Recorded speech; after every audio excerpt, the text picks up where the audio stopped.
Bueno, vamos a terminar ya con el último tutorial. Entonces, terminamos el tejido conectivo, nos quedamos en tejido sanguíneo y ahora vamos a ver el tejido muscular, ¿vale? ¿Qué tenéis que saber del tejido muscular? Bueno, lo primero, que hay tres tipos de tejido muscular. Está el tejido muscular cardíaco, tejido muscular esquelético y el tejido muscular liso, ¿de acuerdo? Lo tenéis aquí, lo mismo aquí, ¿vale? Son células diferentes, son todas células musculares, evidentemente, pero tienen diferente función, ¿de acuerdo? El tejido muscular esquelético es el que está unido a los huesos, ¿vale? El que está unido al esqueleto, el que nos permite mover el esqueleto con más fuerza, más rápido, menos rápido, ¿de acuerdo? Y este es el que cuando hacemos ejercicio pues logramos expandirlo, logramos ponerlo más robusto, así conseguimos estar más fuertes, jugar mejor al fútbol, en situaciones de peligro porque el cuerpo responda y poder sobrevivir, por ejemplo, a un choque con la bici o con la moto o con el coche. Cuanto más músculo tenemos en el cuerpo, pues mejor nos defendemos, mejor aguantamos y protegemos al esqueleto, y además mejor podemos hacer pues nuestro día a día, ¿de acuerdo? Podemos subir las escaleras del instituto más rápido sin asfixiarnos, podemos incluso escalar una montaña, y cuantas más fibras tenemos en el músculo, pues más rápido lo hacemos y menos nos cansamos, ¿de acuerdo? Los músculos pues serían así, estarían formados por fibras, son células musculares muy alargadas, llenas de mitocondrias que nos dan mucha energía, y cuantas más fibras yo cree haciendo ejercicio, pues más fuerte seré. Cuanto menos fibras cree, cuando yo no hago ejercicio, entonces estas fibras se van deteriorando, y si se deterioran lo que pierdo es músculo. Si pierdo músculo, pues entonces después a lo mejor no puedo andar. La gente que está mucho tiempo en el espacio, la gente que se tira mucho tiempo en el espacio dando vueltas, en la Estación Espacial Internacional, por ejemplo, como allí no hay gravedad, sus músculos no tienen que hacer ninguna fuerza para mantener el esqueleto. Cuando llegan a la Tierra han perdido mucha masa muscular, han perdido muchísimas fibras del músculo, ¿de acuerdo? Vale, eso es lo referente al tejido muscular, ¿vale? Al esquelético, perdón, tejido muscular esquelético. Vamos a ver, yo tanto cambiar de foto. Venga, lo tenemos aquí en inglés, pero bueno, está bien. Después tenemos el tejido muscular liso. Y este tejido muscular, bueno, no lo podemos poner fuerte haciendo mucho. Este tejido muscular lo encontramos rodeando las vísceras, rodeando algunos órganos, sobre todo los del aparato digestivo. Cuando nosotros comemos, ingerimos alimentos, ese alimento va a bajar por gravedad por dentro del aparato digestivo, ¿de acuerdo? Pero hay un problema.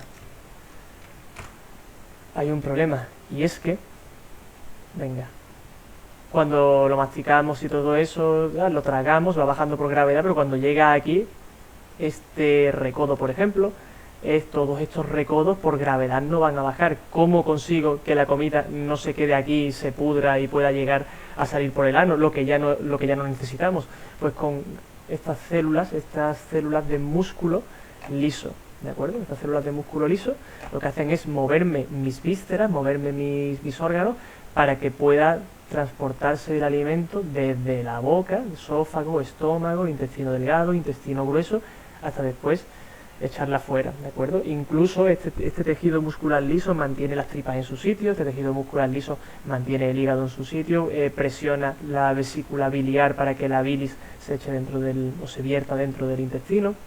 El páncreas lo mismo, es decir, es un tejido muscular que lo que hace es presionar y mover un poco, no mucho, mover las vísceras, los órganos, ¿de acuerdo? Así, pues lo que hay adentro se puede mover. Entonces, si se puede mover, pues entonces se mezcla mejor. Si se puede mover, pues puede ir de un sitio a otro, incluso podemos deshacernos de él. Este tejido no lo podemos poner fuerte ejercitándolo, ¿vale? Que nadie piense eso. Y por último tenemos el tejido muscular cardíaco, que este tejido pues es muy especial porque se parece mucho a este y a este. Es una mezcla entre estos dos. Entonces este tejido actúa solo, no hace falta que le demos ninguna orden cerebral. Bueno, que sepáis que este tejido, el tejido muscular liso de las vísceras, lo mueve nuestro subconsciente. Nosotros conscientemente no lo podemos mover, nosotros se lo podemos mover con la mente. Este es subconsciente.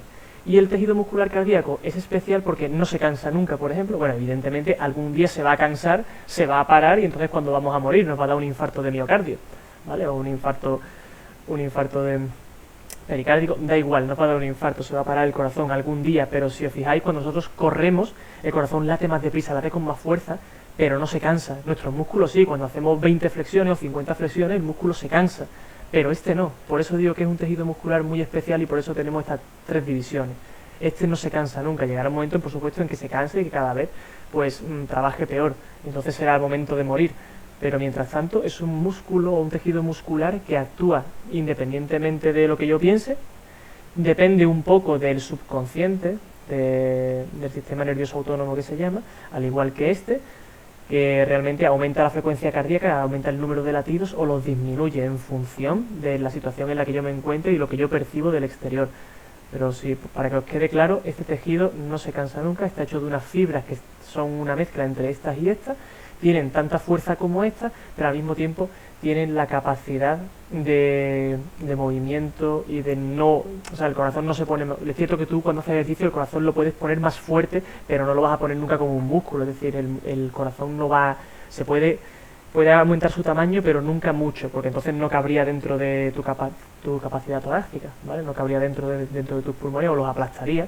Entonces puede ponerse más fuerte, que de hecho correr, hacer carrera continua, hacer deporte, pone el corazón más fuerte, pero no va a aumentar mucho de tamaño como por ejemplo el bíceps o el cuádriceps de un deportista, ¿de acuerdo? Eso es porque, como ya digo, es una mezcla entre estas fibras musculares, estas células musculares y estas. Pues esto es el tejido muscular. Vamos a ver el tejido nervioso. Tejido nervioso. El tejido nervioso está compuesto de dos tipos de células. Está compuesto, vaya hombre, qué chiquitito. Veamos aquí. Esta de aquí, esta me gusta. Está compuesto de dos tipos de células. Las neuronas, que tienen esta forma parecida a un árbol, ¿vale? Con estas serían las dendritas. Esto es el axón. Y esto es los botones sinápticos del axón, ¿vale? Todo esto son conexiones, con esto se conecta a otras neuronas, con esto también se conecta a otras neuronas, y esto sería como un cable que transmite la información de aquí a aquí, ¿vale? O de aquí a aquí. Entonces hay otras células que son las células de la glía o células de la neuroglía, que lo que hacen es aguantar. Es como un tejido conectivo, pero lo que pasa es que el origen es nervioso, o sea, son células nerviosas. Actúa como Spiderman aguantando los dos trozos de barco, como si fuese un tejido conectivo, pero es un tejido nervioso. O sea, aguanta las células, les da soporte y les da energía. ¿De acuerdo? Cuando las neuronas están cansadas o están muy excitadas porque estamos viviendo una situación de estrés, por ejemplo, el aporte extra de energía lo ofrece las células de la neuroglía o las células de la glía. ¿De acuerdo? Sirven de soporte. Esto también ayuda a que cuando te peguen un balonazo en la cabeza no pierdas muchas neuronas. Recordad que cuando nos damos golpes muy fuertes en la cabeza, estas conexiones de neurona con neurona, estas conexiones se rompen, y si se rompen no se vuelven a conectar nunca. O sea, cada golpe fuerte que nos damos en la cabeza nos vuelve cada vez más tontos, o sea, menos inteligentes, y eso es así, eso es un hecho. Los boxeadores que reciben 400 puñetazos cada noche, cada combate, pues acaban teniendo muy pocas neuronas y acaban pues quedándose muy encefalograma plano, es decir, muy cortitos, no son capaces de hacer grandes razonamientos, se quedan medio lelos. Así que hay que tener mucho cuidado con esto. Para que esto no ocurra con cada golpe, pues entonces tenemos las células de la... A ver, ¿dónde la vimos antes? Las células de la neuroglía. Ya no recuerdo dónde lo he encontrado antes. Bueno, en la foto podéis darle para atrás al vídeo y poder verlo. Entonces, ¿qué hace el tejido nervioso? El tejido nervioso tiene la función de recoger información del exterior, traducirla dentro, o sea, en el cerebro y en la médula espinal, y producir una respuesta.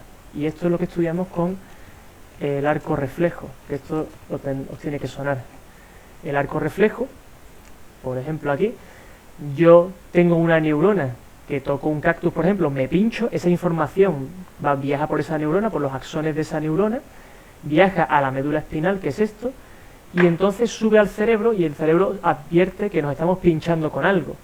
Entonces emite una señal de respuesta que viaja por esta otra parte de la médula espinal, viaja por otra neurona al músculo, y el músculo, ¿qué es lo que hace? Contraerse para quitar la mano de lo que me ha pinchado. Esto es un acto reflejo, igual que cuando nos da el médico golpecitos en la rodilla para ver cómo funcionan bien nuestros reflejos. Aquí lo tenéis, me pincho con un clavo, entonces esa información de dolor viaja por una neurona, viaja hacia la médula espinal y de ahí al cerebro, o bien se queda en la médula espinal y automáticamente la médula espinal ofrece una respuesta de movimiento, o bien viaja al cerebro y yo puedo controlar la respuesta.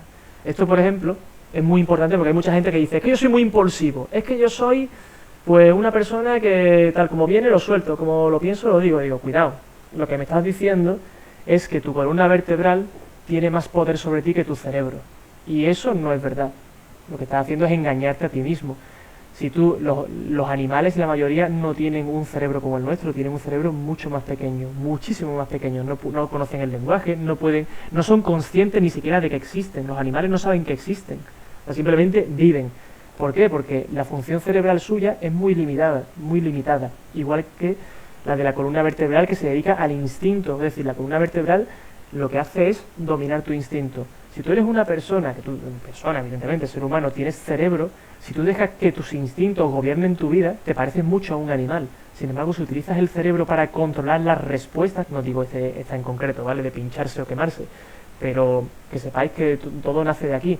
Si tú dejas que tu médula espinal, tus instintos, te dominen, te pareces mucho a un animal. Por eso, vamos al instituto, nos educan nuestros padres, hablamos con los maestros, con los profesores, nos enseñan, porque lo que importa es que esto siempre controle a esto.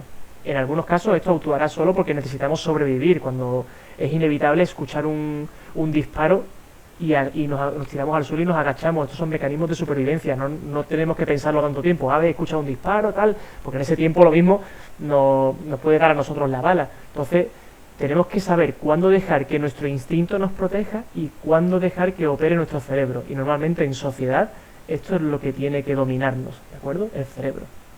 Muy bien, pues esto todo es para que sepáis cómo es el tejido nervioso. Os explicaría más cosillas, pero no quiero que el podcast sea muy largo, o el podcast del vídeo, ¿no?, que sea muy largo. Entonces, esto es el tejido nervioso. Nos queda por ver ya que muchos tejidos, a ver, niveles de organización, tejidos y órganos. Órganos tiene tilde. Varios tejidos unidos forman un órgano. A ver si vemos alguna foto interesante. Vale. Muchas células que hacen la misma función forman un tejido, que los hemos visto. Muchos tejidos diferentes forman un órgano. Y muchos órganos diferentes forman un aparato o sistema, ¿vale? Y por último, muchos sistemas unidos, sistema nervioso, aparato circulatorio, aparato respiratorio, forman pues un organismo vivo, ¿vale? Un ser humano en este caso.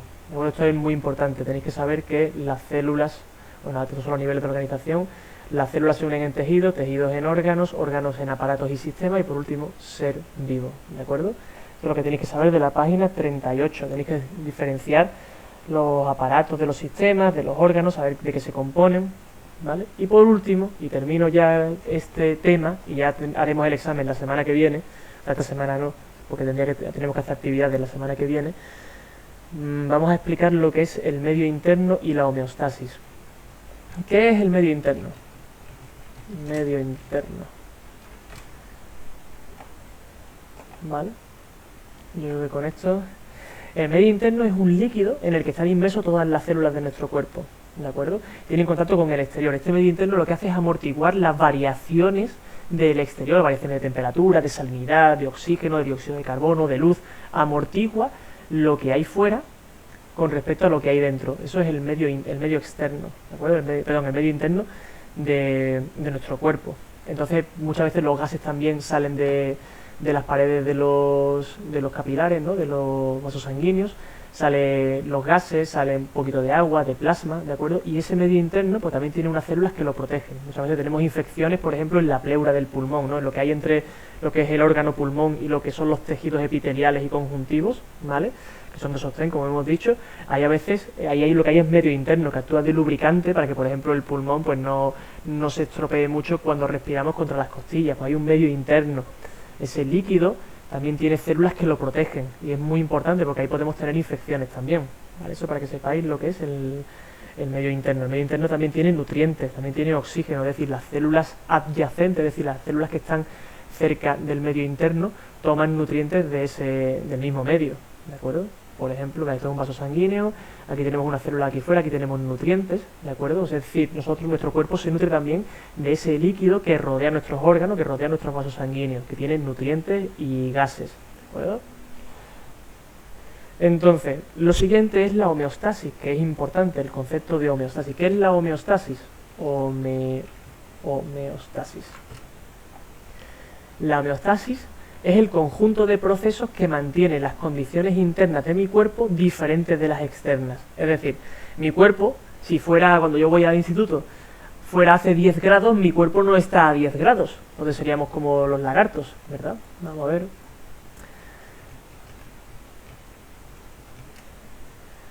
La lagartija o la salamanquesa, me da igual, estos animales necesitan que el sol les caliente el cuerpo para que la sangre tenga temperatura, es decir, ellos tienen siempre, casi siempre, la misma temperatura que tiene el medio ambiente. Su homeostasis no funciona en todos los sentidos, funciona en unos, ¿no? Por ejemplo, manteniendo dentro el oxígeno, manteniendo también los niveles de concentración de dióxido de carbono pues estables. Así opera la homeostasis. Yo tengo que estar, mi cuerpo tiene que estar siempre con unas condiciones óptimas para vivir y tienen que ser independientes del exterior. Las medusas, por ejemplo, no son nada homeostáticas, medusas. Las medusas, pues su medio interno es igual que el medio externo, o muy parecido. Puede que tengan un poquito de homeostasis con respecto a la sal, ¿de acuerdo? Las medusas son un 90% agua y tejido epitelial, ¿vale? Tejido epitelial, tejido con un poquito de tejido conjuntivo, pero son básicamente un tejido de células. Entonces, la homeostasis de la medusa es muy poco diferente, o sea, las condiciones internas de la medusa son muy poco diferentes de las del medio que le rodea, del mar, ¿vale? La temperatura de la medusa es la temperatura del mar. La concentración de sales, bueno, evidentemente el mar tiene más sal que la medusa, pero se parecen mucho, ¿vale? El contenido de oxígeno dentro de la medusa es mayor que el del mar, pero tampoco mucho, es decir, como para que veáis, ¿no?, los parámetros en los que nos movemos. La homeostasis, repito, es el conjunto de procesos que mantienen mi cuerpo estable independientemente de cómo sea el exterior. Cuando los astronautas salen al espacio exterior, tienen que llevar un traje que les proteja de todo lo que hay fuera, es decir, aquí fuera no hay oxígeno, aquí fuera no hay agua, aquí fuera hace mucho frío, entonces este traje mantiene su homeostasis interna, porque si no tuvieran traje, pues entonces la radiación del sol los mataría, el frío del espacio los congelaría, se quedarían sin oxígeno, los ojos se saldrían fuera de las cuencas, ¿no? La sangre podría salirse un poco por los poros de la piel, el agua, el sudor, todo eso. Tienen que llevar estos trajes para mantener su homeostasis, porque el medio externo es muy agresivo. ¿De acuerdo? Eso es lo que es la homeostasis. Me gustaría ver... Vamos, no entiendo bien este dibujo. Este es muy complejo. Por ejemplo, nosotros tenemos que mantener una cantidad de oxígeno dentro de nuestras células suficiente para que no se mueran. Nosotros tenemos que tener una concentración de dióxido de carbono también estable dentro de las células para que no se mueran. Si aumentamos más la concentración de dióxido de carbono que de oxígeno dentro de la célula muere y nosotros morimos también. A ver, si solo respiramos dióxido de carbono, nosotros morimos también. Por ejemplo, los riñones, ¿no? Los riñones regulan nuestra homeostasis en términos de líquido. Cuando bebemos mucho líquido, bebemos mucha agua, mucha Coca-Cola, mucha cerveza, lo que ocurre es que nuestro cuerpo está sobrecargado de líquido, y si nuestro cuerpo tiene mucho líquido, también morimos. Entonces, ¿qué es lo que hacemos? Pues filtramos esos líquidos en el riñón, expulsamos lo que no nos sirve y nos quedamos con el agua que necesitamos. Si no bebemos mucha agua, nuestro cuerpo va a quitar agua de células y las células van a ir poquito a poco muriendo. Por eso las personas no pueden sobrevivir más de 4 días sin beber agua. Necesitamos el agua porque el cuerpo echa agua afuera, es decir, sudamos, echa agua dentro del intestino también para que podamos absorber bien los nutrientes. Es decir, tenemos que beber agua para mantener nuestra homeostasis interna, ¿de acuerdo? ¿Qué más cositas sobre la homeostasis? Bueno, los nutrientes también. El cuerpo necesita generar energía. ¿Cómo se genera la energía? Tomando nutrientes. Si nosotros no tomamos nutrientes, el cuerpo va a empezar a alimentarse de sí mismo, nos vamos a quedar muy delgaditos y al final moriremos, porque ¿de dónde saca la energía el cuerpo? De los nutrientes. ¿Cómo mantengo los nutrientes dentro del cuerpo? Pues comiendo todos los días, pues 3, 4 veces, 5 veces, poquito, evidentemente, no hay que comer mucho, y o sea, cuantas más veces comamos al día, menos cantidad hay que comer en cada vez. Entonces, pues así vamos manteniendo nuestra homeostasis, es decir, nuestro cuerpo funciona bien. Si la célula tiene que construir lípidos en las membranas plasmáticas, o sea, grasas, pues necesito ingerir grasas, muchas, no, tengo que ingerir pocas. Si quiero construir músculo y ser más fuerte, como Schwarzenegger, pues entonces tengo que comer proteínas, es decir, le tengo que dar a mi cuerpo proteínas para que su homeostasis, es decir, sus condiciones internas estén siempre estables. Si yo no como, si yo no bebo, pues al final el medio ambiente me matará a mí. Por eso siempre digo, y recordad esta definición, la homeostasis es el conjunto de procesos que mantienen mis características internas estables, independientemente de lo que ocurra en el exterior. En Suecia hace mucho frío en invierno, menos 30 grados, menos 20, menos 30 grados. Si tú te estás mucho tiempo fuera en la calle, te congelas y mueres. O sea, mi cuerpo no es capaz de mantener la homeostasis en términos de temperatura en esos países. Y en África hay mucha radiación solar. Entonces yo me pongo muy moreno en África. De hecho, en África hay gente de color negro porque hay mucha radiación solar y se protegen de eso. Pero si mi cuerpo está sometido a mucha radiación todos los días en la playa, 12 horas y tal, mi cuerpo puede llegar a no mantener esa homeostasis en términos de radiación solar y me puede salir un cáncer de piel. Por eso hay que ponerse crema y no estar mucho tiempo expuesto al sol. ¿De acuerdo? Pues nada, muchachos, esta semana hacemos ejercicio porque el tema está terminado. Muchas gracias por todo, espero que os interesen los vídeos, que os gusten y hasta pronto.